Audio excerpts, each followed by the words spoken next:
Hello everyone and welcome. I'm Caroline Tricky, a dietitian and eating psychology coach, and this is my podcast, The Art of Eating, where we're rediscovering the joy of food and eating and saying goodbye to diets and rules that just don't work anyway. And today we're diving into a topic that feels especially relevant this time of year. What do you want for the year ahead? So let me ask you something. Are you happy with where you're at right now? Are there things you'd like to change? Maybe you're thinking, gosh, I didn't make the kind of progress I hoped for last year, or my health isn't really what I want it to be. If that sounds like you, don't worry, you're not alone. And today we're going to unpack what's holding you back and, more importantly, what you can do about it. So every January, so many of us feel that surge of motivation, that fresh start effect. It's like hitting the reset button. New year, new possibilities. But here is where it gets tricky. That burst of motivation often leads us to biting off way more than we can chew. And yes, pun totally intended. Where we plan big sweeping changes, set lofty goals, and imagine that our lives will be transformed within just a few weeks. And then, well, real life happens. Motivation fades, schedules get busy, and those ambitious plans can start to feel overwhelming. Before we know it, we're back at square one, feeling frustrated, or worse, stuck. When people set out to make changes, there are three big mistakes I see over and over again. And the first one is jumping into action without planning. So this is probably the most common one that I see. So jumping straight into action or focusing on what you need to do without considering what's realistic or what you need to help you sustain this change. For example, you might decide to join a gym and commit to working out 5 days a week. And that might feel doable at the start of the year where things are slow and you're still riding that wave of motivation. But what happens once the holidays are over? Work picks up and life gets busy again. If you haven't thought about how or when this new habit will fit into your schedule long term, it can quickly become overwhelming. Suddenly, your motivation has left the building. Going to the gym 5 days a week starts to feel impossible, and that's when big changes like this start to fall apart. The second thing that I see people do is trying to do it all at once. So thinking they have to do it all in order to get the results they want. So they completely overhaul what they're eating and start exercising every day. These big sweeping changes sound exciting, and yes, they can lead to big results, at least in the short term, but they're incredibly difficult to maintain over the long haul. Life doesn't stay static, and neither does your capacity to handle big shifts all at once. When you try to change everything overnight, like overhauling your food, exercising for an hour every day, meditating every morning, and journaling every night, you're setting yourself up for burnout. It's a lot to juggle, and the moment one piece falls out of place, the whole plan can start to unravel. It's much more effective to focus on one or two small manageable changes at a time. These might not feel as exciting at first, but you're much more likely to stick with them, be able to do them consistently, and build momentum. Taking on too much too soon is a surefire way to feel overwhelmed and give up completely. And then the third thing I see happen is that many people don't understand that there are different stages of change, that each stage serves a purpose, and it's completely normal to move back and forth between them. So change isn't a straight line from point A to point B. It's a journey with twists, turns, and occasional detours. Psychologists call this the stages of change model, and understanding it can make a world of difference. So here's a quick overview of the 5 stages. So the first one is pre-contemplation, where you're not even thinking about change yet.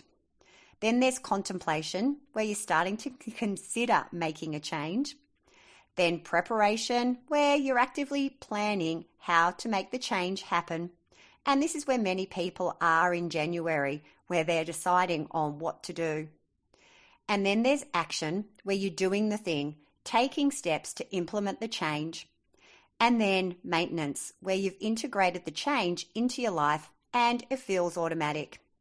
So obviously the goal is to eventually reach the maintenance stage where the change becomes automatic and effortless like a habit. The maintenance stage is typically achieved after about 6 months of consistent effort. So that's ultimately where you want to get to. And understanding these stages can help you approach change with more patience and clarity. When you realize that change isn't a linear process, it may feel like you're taking a few steps back, but when you zoom out, you realize that you are actually making progress. So they are the 3 most common things people do that can hinder progress: jumping into action without a plan, trying to do everything all at once, and underestimating the stages of change. So if 2024 wasn't all that you wanted it to be, and you've decided that you want to make changes this year, what do you need to do? Where do you start? Well, my advice is start small.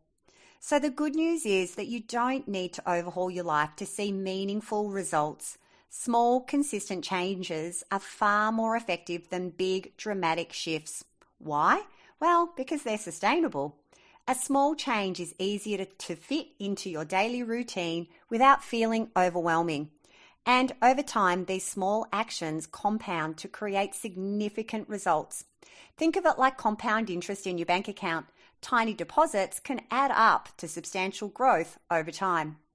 The problem is so many people dismiss small changes as not enough.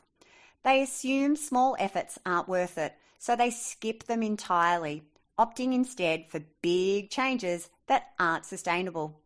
This leads to a frustrating cycle of starting and stopping over and over again without ever making real progress.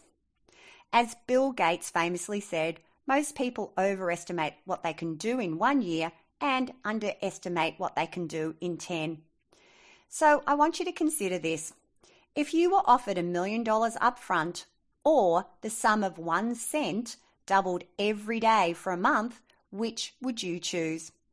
Most people would take the $1 million, but if you doubled that single cent every day for just 1 month, it would grow to over $5 million. Surprising, right? Well, that's the power of compounding, and it works the same with small changes. For instance, drinking an extra glass of water each day or adding a serving of vegetables to your lunch might not feel groundbreaking. But over a year, these small changes can lead to noticeable improvements in your health.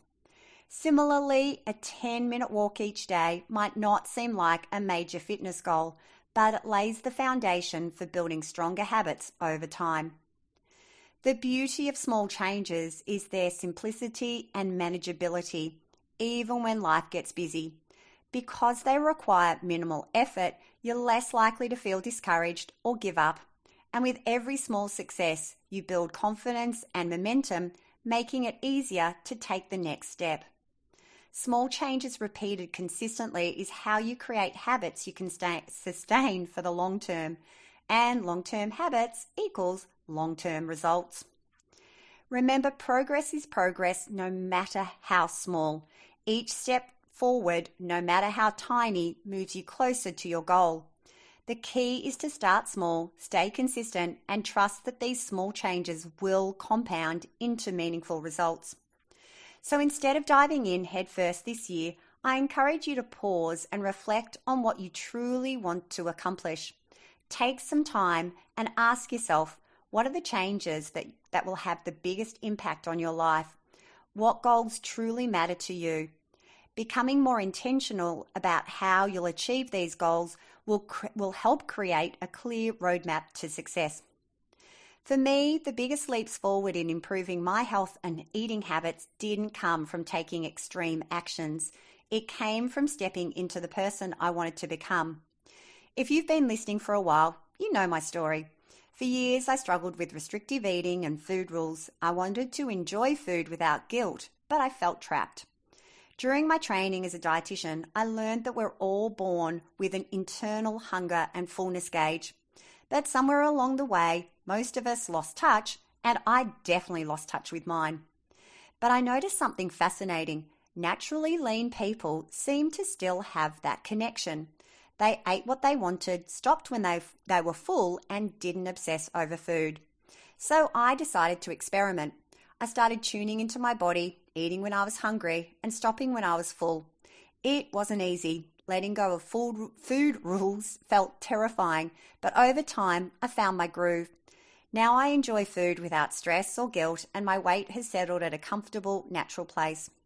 This transformation didn't happen overnight. It was the result of small, consistent changes, and that's exactly what I encourage you to focus on. By approaching change from this perspective, becoming the person I envisioned, I just became someone who took actions aligned with what I wanted to achieve in small, consistent steps. And those small shifts added up to create the habits I now have. When you focus on smaller, intentional steps, you're more likely to create habits that stick. And as those habits grow, so does your confidence and your ability to tackle bigger challenges down the road.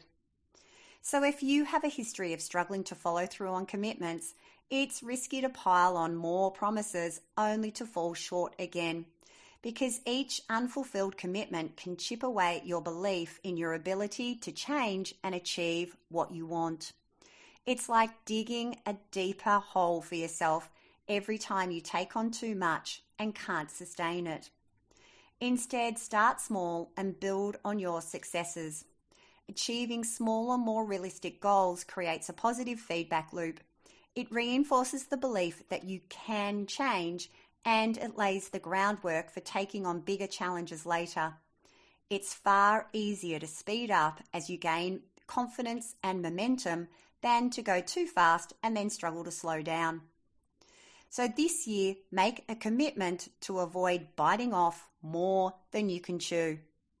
Decide what you truly want, whether it's an outcome goal like losing a certain amount of weight by a specific date, or like me, focusing more on process goals that shape how you show up every day. For example, instead of aiming for a number on the scale, you could focus on the actions that I used, like eating when you're hungry and stopping when you're full. Think about how you want to behave, the mindset you want to cultivate, and the choices you want to make consistently. Then start practicing those actions. But remember to take it slow, focusing on one small step at a time and nailing that step before adding the next step. And then check in with yourself regularly, because life gets busy and it takes focus and concentration to remember to take your new actions. I recently had a client in a review session say to me, "I forgot. Life got busy, a few things happened, and she simply forgot to do what we'd discussed in the previous session." So schedule a check-in with yourself to see how you're going, and of course, you can always get support, whether that's from me or another healthcare professional. So that's what I have for you today. Ask yourself what it is you want in 2025 and then be intentional about how you're going to get there. And don't bite off more than you can chew. I really hope you enjoyed this episode and found it super helpful. And if you did, please make sure to subscribe, rate, and leave a review. And if you want to get in touch or grab your spot in my 5-day Eat Consciously free challenge that will help you feel more connected to your body, food, and your fabulous self, head over to my website, carolinetricky.com. That's tricky with an EY. Thank you so much for tuning into The Art of Eating today. And remember, food is meant to be enjoyed, not feared. Here's to a joyful, intentional, and delicious 2025. See you next time on The Art of Eating.